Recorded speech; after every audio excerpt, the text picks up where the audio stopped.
Now we have different ribonucleotide reductases, and what these are doing, so we're taking our ribose sugar and we're turning it into a deoxyribose sugar, and so we have our adenine diphosphate turned into deoxyadenine diphosphate. That gets phosphorylated with a kinase to become deoxyadenine triphosphate. At this point, it can be incorporated into DNA, and so you have your three phosphate groups, you have your sugar, and then you have your base. These get, for DNA synthesis, cleaving these two phosphate groups gives the energy to continue adding these nucleotides to a growing DNA chain. And so you have to have the triphosphate form of the nucleotide to grow DNA. Now you notice everything is pretty straightforward, ADP to DADP to DATP. So we're taking this diphosphate sugar, deoxygenating the sugar, and then adding another phosphate.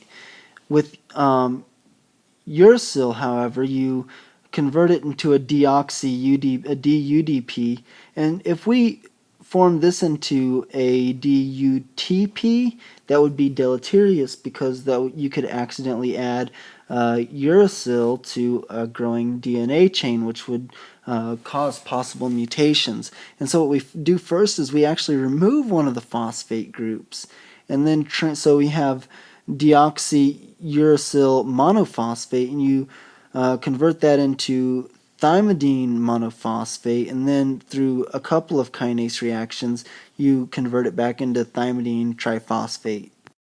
And the difference between a T and a U in nucleotides is simply a methylation. It's a methyl group being added to the nitrogenous base.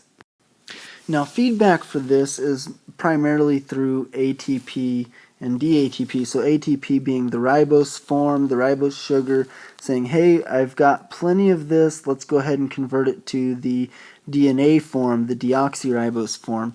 And so whenever we have a lot of the final product being made, it inhibits this ribonucleotide reductase. And so first we're signaling a lot of starting materials, and then we're signaling a lot of product. So the enzyme, the ribonucleotide reductase, whenever it acts on the ribose sugar to make it deoxyribose, it actually becomes oxidized. And so what happens is the ribonucleotide reductase, whenever it gets oxidized, some thioredoxin will, a reduced form of thioredoxin will reduce the enzyme back to make it active, forming an oxidized thioredoxin. And then thioredoxin will be reduced by NADPH, so NADPH becomes NADP. Again, NADPH is a primary reducing agent in the cell. So the NADPH levels are the limiting mechanism for this reaction. So from DUMP to DTMP, the enzyme reacting there is thymodylate synthase. And what happens is the tetrahydrofolate donates its carbon to methylate the UMP, creating TMP. So you can see right here we have a hydrogen, right here we have a methyl group. Now this is an important reaction in DNA synthesis. If we don't have enough thymine then we can't replicate the DNA. And so this reaction is the target of many chemotherapeutic agents. First, if one of the chemotherapeutic agents, fluorouracil, is converted inside the cell through a salvage pathway enzyme to fluorodeoxyuridylate. And the fluorodeoxyuridylate inhibits thymodylate synthase. So you can act on this enzyme.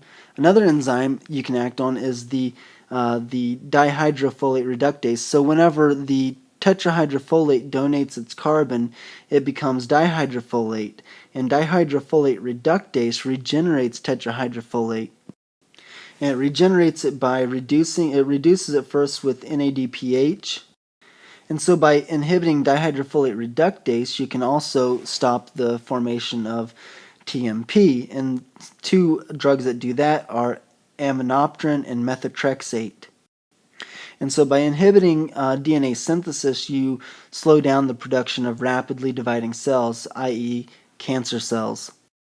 So now let's take a look at the salvage pathway. You'll remember I said the salvage pathway is the primary pathway in adults or in after development is done. When a cell turns over, most of its nucleotides are released, and the purines are degraded to hypoxanthine.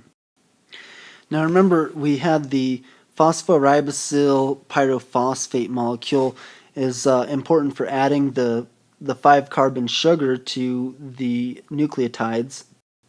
And in purines, so through the salvage pathway, we can use a phosphoribosyl transferase. So this phosphoribosyl, we want to transfer this phosphoribosyl to a nitrogenous base.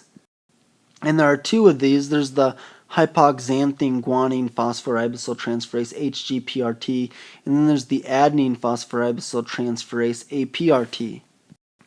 So when the nucleotides are degraded, or the purines specifically are degraded to hypoxanthine, this HGPRT can transform it into the IMP form. And then from IMP, it can either go into xanthine monophosphate or adenylyl succinate.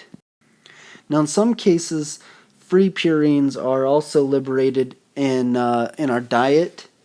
And so from dietary sources, we can start off basically at a lower point in the pathway, but the overall pathway is basically the same. So HGPRT catalyzing the reaction to IMP, and then you have XMP or xanthine monophosphate converted to GMP, or whenever there's a free nucleotide base, it can just be converted. It can be added directly to the phosphoribosyl and converted into GMP, or a free adenine can be converted into AMP by APRT.